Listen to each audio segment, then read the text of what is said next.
केंद्रीय कर्मचारियों के लिए बड़ी खबर आ रही है। मोदी सरकार ने पेंशन स्कीम को लेकर बड़ा ऐलान किया है।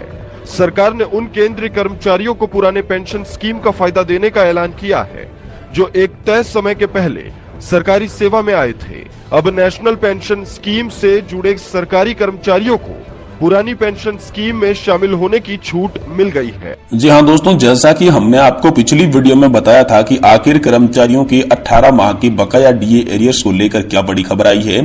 साथ ही साथ हमने बात की थी कि क्या कर्मचारियों को पुरानी पेंशन मिलने वाली है, क्या इसके लिए विकल्प जो है वो जीपीएफ बनने वाला है, आखिर केंद्र सरकार का प्लान क्या था, जिसके बारे में हमने आपको इस वीडियो के माध्यम से बताया था, जिसमें दोस्तों आप सभी के लिए एक बड़ी खुशखबरी निकल कर ये आई थी कि दोस्तों अब आपको आंध्र प्रदेश सरकार ने जो मॉडल अपना रखा है जीपीएस, दोस्तों वही आप सभी के लिए लागू होने जा रहा है। केंद्र सरकार की यही रणनीति है कि केंद्र सरकार का कहना है कि दोस्तों अब आप सभी को जो यहां पर पेंशन है वो दोस्तों नई पेंशन स्कीम के तहत मिलेगी, लेकिन इसमें जो आपको पेंशन मिलने वाली है वो ओपीएस की तरह मिलेगी, क्योंकि आपको सैलरी की आधी पेंशन यहां पर मिलने वाली है।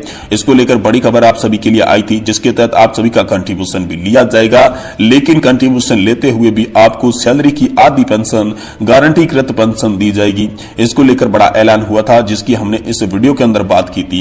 वहीं दोस्तों एक बड़ी खबर भी आई थी, इसमें दोस्तों की पुरानी पेंशन बहाली के लिए कर्मचारी गरजे हैं। उन्होंने कहा है कि सरकार पुरानी पेंशन बहाली नहीं करके कर्मचारियों को अपंग बना रही है। वहीं एक बड़ी खबर की हम बात करने से चूक गए थे, आपको बताया था कि पेंशन बढ़ाने की जो आवाज है वो दिल्ली पहुंच चुकी है। रामलीला मैदान में यहाँ पर प्रदर्शन, साथ ही जंतर मंतर पर आमरण अनशन को लेकर एक बहुत ही बड़ी खबर आई है। ईपीएस 95 पेंशन को लेकर एक ताजा खबर आई है, जिसने पेंशनर्स का टूटा हुआ सब्र का बांध, लड़ाई लड़ने जत्था दिल्ली के लिए रवाना। तो आखिर दिल्ली के लिए कहां से जत्था रवाना हुआ है और पेंशन्स को लेकर आज की तमाम बड़ी खबरों की बात आज की इस वीडियो में हम करने वाले हैं। इसलिए आपसे निवेदन रहेगा कि अगर आप पेंशन धारक है, ईपीएस 95 पेंशन धारक है, सरकारी कर्मचारी, राज्य कर्मचारी पेंशन भोगी है, तो आप सभी से निवेदन है कि आज के इस वीडियो को आप पूरा जरूर देखें, जिससे पेंशन धारकों के लिए क्या क्या बड़ी खबरें आई है वो इस वीडियो के अंदर हम आपको बताने वाले हैं।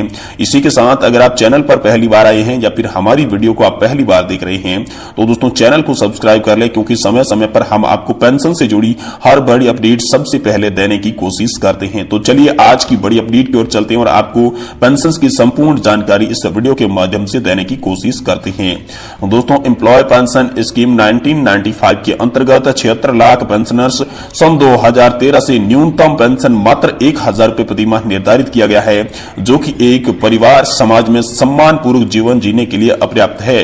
दोस्तों इसे बढ़ाकर 7000 रुपए 500 प्लस डीए प्रति माह करने और उच्चतम न्यायालय के आदेश अनुसार पेंशन दिए जाने की प्रक्रिया को तेज करने, साथ ही विधवा पेंशन की 100% दिए जाने की इत्यादि की मांग हो रही है। और साथ ही इन्हीं मांगों को लेकर ईपीएस 95 राष्ट्रीय संघर्ष समिति ने 7 दिसंबर को रामलीला मैदान में नई दिल्ली में एक दिवसीय धरना प्रदर्शन का यहाँ पर आह्वान किया है। साथ ही 8 दिसंबर से राष्ट्रीय संघर्ष समिति यानी कि नेशनल एजुटेशन कमेटी के केंद्रीय नेता कमांडर अशोक जी वीरेंद्र सिंह राजावत और डीएम पाटिल जंतर मंतर पर आमरण अनशन पर बैठेंगे।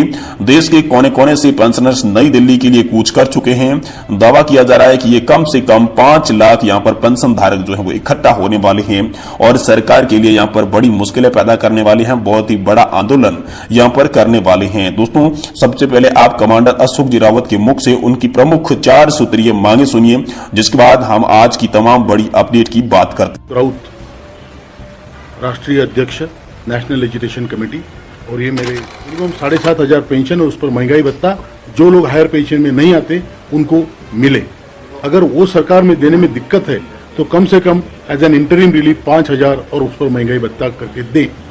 तीसरी हमारी डिमांड है कि जो लोग ईपीएस के मेंबर्स नहीं बने लेकिन रिटायर हुए ईपीएस की संस्थाओं से, उन्हें एक्स पोस्ट फैक्टो मेंबरशिप बना के इस सोशल सिक्योरिटी के नेट में लाया जाए। और चौथी डिमांड है सभी ईपीएस के पेंशनर्स को और उनके स्पाउस को मेडिकल फैसिलिटीज दी जाए। तो दोस्तों जैसा कि आपने सुना, कमांडर अशोक जी रावत हाल फिलहाल में यहाँ पर आप सभी की पेंशन बढ़ोतरी की लेकर 4 सूत्रीय मांगों का उल्लेख कर रहे थे। 4 सूत्रीय मांगों को लेकर कमांडर अशोक जी रावत यहाँ पर मीडिया से बता रहे थे। साथ ही साथ आज की जो प्रमुख बड़ी खबर थी, जिसमें हमने आपको पहले बताया था कि दोस्तों आप सभी कर्मचारियों के लिए अब नई पेंशन योजना एक लागू होने वाली है। आंध्र प्रदेश मॉडल पर सरकार हाल फिलहाल में विचार कर रही है। सरकार ने ऐसे संकेत दिए हैं कि आंध्र प्रदेश मॉडल की तरह पूरे देश में एक बार फिर से पेंशन व्यवस्था को लागू किया जाएगा, क्योंकि देश में इन दिनों काफी सारे ऐसे कर्मचारी है, ऐसे पेंशन धारक है जो लगातार यहाँ पर पुरानी पेंशन योजना की मांग कर रहे हैं। क्योंकि देश के कुछ राज्य ऐसे भी हैं जिन्होंने पुरानी पेंशन व्यवस्था को लागू कर दिया है, लेकिन बचे हुए राज्यों के जो कर्मचारी है वो लगातार पुरानी पेंशन योजना को लागू करवाने के लिए पूरी कोशिश कर रहे हैं। और इसमें जो मुख्य पेंशन योजना सामने निकल कर आ रही है वह है दोस्तों आंध्र प्रदेश मॉडल। जी हां दोस्तों, आंध्र प्रदेश ने अपने कर्मचारियों के भविष्य को सुनिश्चित करने के लिए एक नई पेंशन प्रणाली की घोषणा की थी। हाल ही में आंध्र प्रदेश ने अपने कर्मचारियों को सुनिश्चित करने के लिए यहां पर गारंटीड पेंशन स्कीम यानी कि दोस्तों जीपीएस लाने की घोषणा की थी। और ये जीपीएस पेंशन क्या है इसके बारे में दोस्तों आपको बताया जाए तो ये दोस्तों जीपीएस पेंशन एक ऐसी पेंशन है जिसमें ओपीएस और एनपीएस के सारे गुण मौजूद रहेंगे। जहां दोस्तों कुछ प्रावधान यहां पर नए पेंशन सिस्टम के द्वारा यहां पर ऐड किए जाएंगे, वहीं कुछ ऐसे प्रावधान भी होंगे जो कि ओपीएस से लिए जाएंगे। और जानकारों का यह मानना है कि जो भी पेंशन धारक है ओल्ड पेंशन स्कीम की मांग कर रहे हैं या फिर पेंशन बढ़ोतरी का इंतजार कर रहे हैं, उनके लिए ये जीपीएफ का विकल्प बहुत ही खास होने वाला है। जीपीएफ पेंशन बहुत ही खास होने वाली है।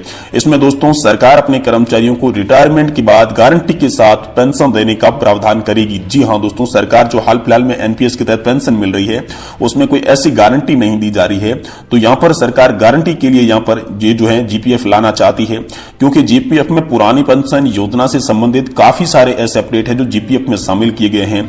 और आंध्र प्रदेश सरकार ने ही पिछले ही कुछ महीनों में यहां पर विधानसभा के अंदर एक बिल पारित करवाया था जिसे यहां पर आंध्र प्रदेश गारंटीकृत पेंशन प्रणाली विधेयक 2023 कहा गया था, जिसमें कुछ चीजें तो एनपीएस से ली गई थी और कुछ चीजें ओपीएस यानी कि पुरानी पेंशन योजना से ली गई थी। तो देश में एक बार फिर वही जीपीएस लागू होने पर विचार कर रहा है। केंद्र सरकार ने बहुत ही बड़ा अपडेट आप सभी की जीपीएफ को लेकर दे दिया है, क्योंकि पेंशन को लेकर लगातार यहां पर विरोध प्रदर्शन हो रहा था, धरने प्रदर्शन हो रहे थे, आमरण अनशन पर लोग बैठ रहे थे। तो दोस्तों इस जीपीएस के बारे में बात करें तो दोस्तों कर्मचारियों को रिटायरमेंट के बाद उनकी आखिरी वेतन का 50% हिस्सा जो है वो पेंशन के तौर पर यहां पर दिया जाएगा। जिस तरीके से आपको ओपीएस के अंदर आखिरी सैलरी का आधा पेंशन दिया जाता था, उसी तरीके से यहां पर जो है जीपीएफ के अंदर दिया जाएगा। इसके साथ साथ ये भी कहा गया है कि जो भी पेंशन धारकों को यहां पर रिटायरमेंट के बाद जो महंगाई भत्ता है, महंगाई राहत है, वह भी इस योजना के तहत दी जाएगी। क्योंकि हाल फिलहाल में जो एनपीएस है उसके अंदर आप सभी को पेंशन मिल रही है, किसी को 30% है, किसी को 40 है और किसी को 35% है। तो हाल फिलहाल में सरकार ने एक यहां पर जो कमेटी बनाई थी आप सभी की पेंशन को लेकर, उस कमेटी की रिपोर्ट में ऐसा देखने को आया कि यहां पर 10 से 15% का अंतर है पेंशन देने में, यानी कि ओपीएस से 10-15% कम पेंशन यहां पर अभी हाल फिलहाल में पेंशन धारकों को मिल रही है। तो 10 से 15% का गैप अगर सरकार पूरा करके पेंशन धारकों को पेंशन देगी तो पेंशन धारकों की ये राहत के लिए खबर होगी, पेंशन धारक इससे खुश हो जाएंगे। तो इसी को लेकर सरकार ने हाल फिलहाल में एक स्टडी किया है जिसमें सरकार ने इसका निष्कर्ष दोस्तों ये निकाला है कि आपका जिस तरीके से नए पेंशन सिस्टम के अंदर आपकी सैलरी के आधार पर कंट्रीब्यूशन होता था उसी तरीके से आपका कंट्रीब्यूशन लिया जाएगा। लेकिन वह कंट्रीब्यूशन होने के बावजूद भी आपको जो पेंशन है वो 50% मिलेगी। अब आप कंट्रीब्यूशन दे रहे थे लेकिन आपको पेंशन कम मिल रही थी, लेकिन सरकार ने ऐसा कहा है कि जब आप आगे कंट्रीब्यूशन देंगे और जीपीएफ योजना लागू करेगी तो दोस्तों आपको 50% गारंटी के तौर पर पेंशन मिलेगी। तो दोस्तों पेंशन धारकों के लिए ये बहुत ही बड़ी खबर है, पेंशन धारकों के लिए खुशखबरी की तरह है, क्योंकि पेंशन धारक लगातार इसी की मांग कर रही थी। तो आखिरकार पेंशन धारकों की आवाज जो है वो सरकार तक पहुंच चुकी है। सरकार अब आप सभी के लिए जीपीएफ लाने पर तैयार हो रही है। अब देखते हैं सरकार इसे आधिकारिक तौर पर कब दोस्तों ऐलान करती है कि जीपीएफ लागू किया जाएगा। अभी हाल फिलहाल में मीडिया रिपोर्ट्स की खबरों में ऐसा दावा किया जा रहा है कि सरकार ओपीएस और एनपीएस के बीच रास्ता अपनाएगी, जो रास्ता है दोस्तों जीपीएफ यानी कि आंध्र प्रदेश का मॉडल सरकार एक बार फिर देश में लागू कर सकती है। इसको लेकर आप सभी के लिए बड़ी खबर है। और ऐसी ही पेंशन से जुड़ी बड़ी खबरों के लिए आप हमारे चैनल को सब्सक्राइब कर दें, साथ ही वीडियो को लाइक करके अपने दोस्तों के साथ शेयर जरूर करें।